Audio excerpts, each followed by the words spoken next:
എന്താ? നിന്റെ ഡാഡി ഒരു മാന്യനാണെന്നാ ഞാൻ ഇതുവരെ കരുതിയിരുന്നത്. ഇപ്പൊ അങ്ങനെയല്ലെന്ന് മനസ്സിലായി. പണ്ട് ആ മെഡിക്കൽ കോളേജിലെ ക്ലാസ് മുറികളിൽ മെഡിക്കൽ എത്തിക്സിനെ കുറിച്ച് വാ തോരാതെ സംസാരിച്ചുകൊണ്ടിരുന്ന ആ സാറ് തന്നെയാണോ ഇത്? എനിക്ക് സംശയമുണ്ട്. അതൊക്കെ കഴിഞ്ഞിട്ട് കാലം കുറെ ആയില്ലേ. മനുഷ്യന് മാറാൻ അധികം സമയമൊന്നും വേണ്ടല്ലോ. പിന്നെ ഡാഡി ചെയ്ത തെറ്റെന്താണെന്ന് പറയൂ. എന്നാലല്ലേ അത് ശരിയാണോ തെറ്റാണോ എന്നൊക്കെ പറയാൻ പറ്റൂ. അത് തൽക്കാലം നീ അറിയണ്ട. മറ്റുള്ളവരുടെ പിന്നിലുള്ള നടപ്പ് അവസാനിപ്പിക്കാൻ പറയണം. രഹസ്യങ്ങൾ എന്തെങ്കിലും ഉണ്ടോയെന്ന് ചിന്തിച്ച് നടക്കുന്ന ആരാണെന്ന് നിനക്കറിയാലോ. മെഡിക്കൽ സയൻസ് അവരെ മനോരോഗികളെന്നാണ് വിളിക്കുന്നത്. എന്റെ ഡാഡിക്ക് മനോരോഗമൊന്നും ഇല്ല. ഇനി അഥവാ ഉണ്ടായി പോയെങ്കിൽ അതിന് തക്കതായ കാരണവും ഉണ്ടായിരിക്കും. മുമ്പിൽ നടക്കുന്നവർക്ക് ഒളിക്കാൻ പലതും ഉണ്ടാവുമ്പോഴാ പിന്നിൽ നടക്കുന്നവര് അതെന്താണെന്ന് അറിയാൻ ആഗ്രഹിക്കുന്നത്. അതിൽ തെറ്റുണ്ടെന്ന് ഞാൻ വിചാരിക്കുന്നില്ല. ആരെന്തൊളിച്ചു? നിങ്ങളൊന്നും ഒളിക്കുന്നില്ലേ? നെഞ്ചത്ത് കൈവച്ച് പറയാൻ പറ്റുമോ നിങ്ങൾ പഴയ നിരഞ്ജനാണെന്ന്? എനിക്കൊരു മാറ്റമില്ല. ബാക്കിയുള്ളവരാ മാറിയത്. ഞങ്ങളാരും മാറിയിട്ടില്ല, മാറിയേയില്ല. മറ്റുള്ളവരെ കുറ്റപ്പെടുത്താൻ വരുന്നതിന് മുമ്പ് സ്വന്തം പ്രവൃത്തികൾ ശരിയാണോന്ന് ഒന്ന് ചിന്തിച്ചു നോക്ക്. ആത്മാർത്ഥമായിട്ട് പരിശോധിച്ചാ നിങ്ങൾക്ക് തന്നെ മനസ്സിലാവും തെറ്റ് സ്വന്തം ഭാഗത്ത് തന്നെ ഉണ്ടാവുന്നുണ്ടെന്ന്. ഇപ്പൊ എന്റെ ഡാഡിയെ കുറിച്ച് പറഞ്ഞതും അങ്ങനൊരു തെറ്റാ. നിങ്ങളൊക്കെ കൂടി മനഃപൂർവ്വം പ്രശ്നം ഉണ്ടാക്കാൻ നോക്കുക. എന്റെ സമാധാനം കളയണം. അതാ നിങ്ങൾക്കൊക്കെ വേണ്ടത്. എന്റെ സമാധാനം പോയിട്ട് നാളെ എത്രയെന്ന് നിങ്ങൾക്കറിയോ? ഞാൻ ശരിക്കും ഉറങ്ങിയിട്ട് എത്ര ദിവസമായെന്നറിയോ?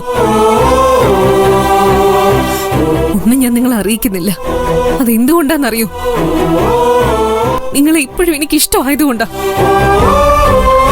ഞാൻ കാരണം നിങ്ങൾക്കൊരിക്കലും ഒരു തരി പോലും ബുദ്ധിമുട്ടുണ്ടാവരുതെന്ന് ആഗ്രഹമുള്ളതുകൊണ്ടാ.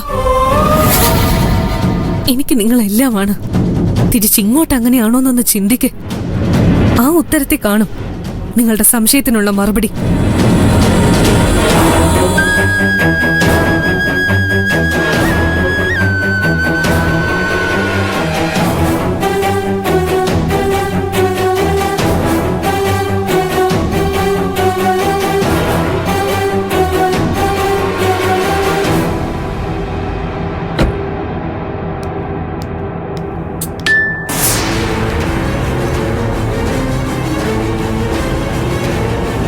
എത്രയും പെട്ടെന്ന് മിഷൻ ഹോസ്പിറ്റലിൽ എത്തുക. അവിടെ തങ്കച്ചിയെ ഒരു സർപ്രൈസ് കാത്തിരിക്കുന്നു.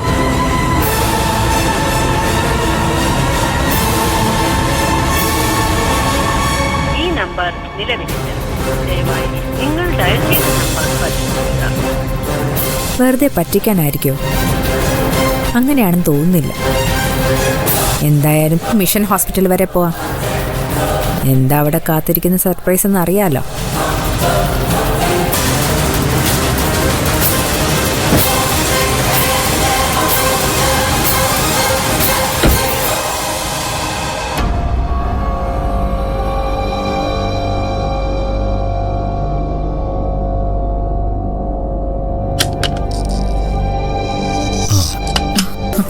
കുഞ്ഞുളിയും പോയി.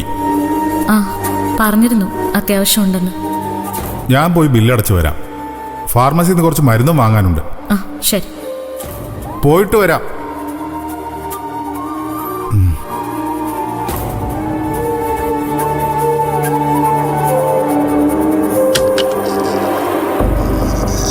എന്തിനാ ചേച്ചി പാവം ചേട്ടച്ചനെ ഇങ്ങനെയിട്ട് വിഷമിപ്പിക്കുന്നേ? നമുക്ക് സത്യം ചേട്ടച്ചനോട് മാത്രം പറഞ്ഞാലോ? അയ്യോ, അതിലും ഭേദം ഏതെങ്കിലും പത്രത്തിൽ വാർത്ത കൊടുക്കുന്നതാ. ഒന്നും മനസ്സിൽ വെക്കാൻ കഴിയാത്ത ആളാ അമൃതേട്ടൻ. വിവരം അറിഞ്ഞാലേ ആ നിമിഷം തന്നെ അതെല്ലാവരോടും പറയും. കാണുമ്പോ എനിക്ക് സങ്കടം തോന്നാറുണ്ട്. എന്ത് ചെയ്യാം, സഹിക്കാതെ പറ്റില്ലല്ലോ. അല്ല പ്രേമിച്ചി, സ്വർണ്ണം എടുത്താൽ താനല്ലെന്ന് ചന്ദ്ര പറഞ്ഞാല് അതെങ്ങനെ തെളിയിക്കുക? ആ സമയത്ത് പ്രേമിച്ചിക്ക് സംസാരിക്കേണ്ടി വരില്ലേ? അല്ലെങ്കിൽ ഞാൻ ഇപ്പൊ തന്നെ സംസാരിച്ചു തുടങ്ങും. പക്ഷേ ഒന്നിനും പരസ്പര ബന്ധം ഉണ്ടാവില്ലെന്ന് മാത്രം. പഴയതൊന്നും ഓർമ്മയില്ലാത്ത ഒരാളെ പോലെ ഞാനങ്ങ് പെരുമാറും. അപ്പൊ പിന്നെ എന്നെ ആരും സംശയിക്കില്ലല്ലോ. എന്റെ ഓർമ്മ പോയെന്നുള്ള ആശ്വാസത്തിൽ ചന്ദ്രയും ഇരിക്കും. അങ്ങനെ അങ്ങ് പേടിക്കേണ്ട ആവശ്യമുണ്ടോ ഓളെ? സിദ്ധു ഡിവോഴ്സ് പെറ്റീഷൻ ഫയൽ ചെയ്യാൻ പോവാ. സത്യത്തില് അതിന്റെ പോലും ആവശ്യമില്ല. വിഷ്ണുവിന്റെ ഭാര്യയാണ് ചന്ദ്ര. ആ സ്ഥിതിക്ക് സിദ്ധുവായിട്ട് നടത്തിയ കല്യാണം അസാധുവാ. നിയമത്തിന്റെ മുൻപില് അതിനൊരു വിലയുണ്ടാവില്ല.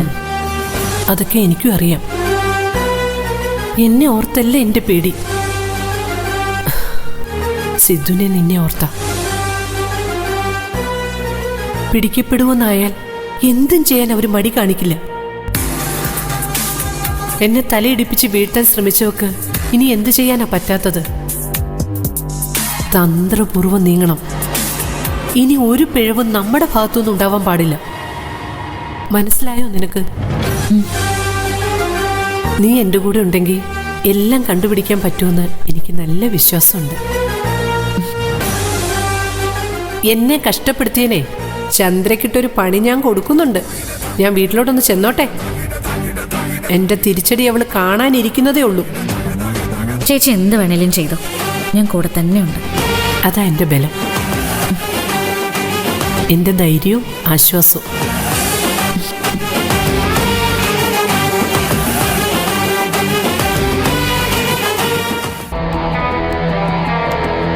എന്തിനാ കാണണമെന്ന് പറഞ്ഞേ?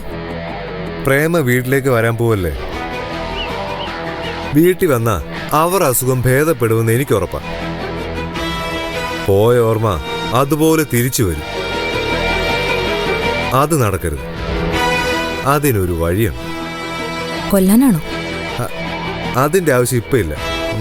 വേണ്ടി വരും. പിന്നെ ഇപ്പോ ഒരു തടയിടൽ. ഓർമ്മയെ നമ്മൾ ബ്ലോക്ക് ചെയ്യും. റോഡിലെ ബ്ലോക്ക് പ്രേമയുടെ ഞരമ്പില് നമ്മൾ ഉണ്ടാക്കും. എങ്ങനെയെന്ന് കൂടി പറ.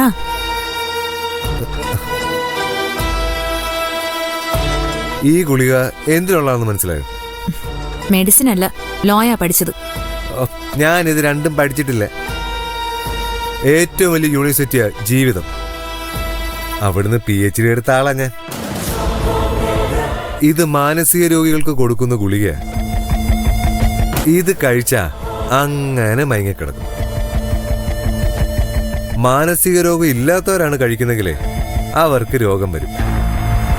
പിന്നെ ഒരിക്കലും അങ്ങനെ ഒരാൾക്ക് ഓർമ്മ തിരിച്ചു കിട്ടില്ല. കുഴപ്പാവോ? എന്ത് കുഴപ്പം? പ്രേമയെ തലക്കടിച്ച് വീഴ്ത്താൻ കാണിച്ച ധൈര്യത്തിന്റെ പകുതി ധൈര്യം മതി ഇതിന്. ഇങ്ങനെ എന്തെങ്കിലും ചെയ്തില്ലെങ്കിൽ സംഭവിക്കാൻ പോകുന്ന എന്താണെന്ന് അറിയാമല്ലോ. പെടുന്നതേ ചന്ദ്രയാ. നീയും പെടും.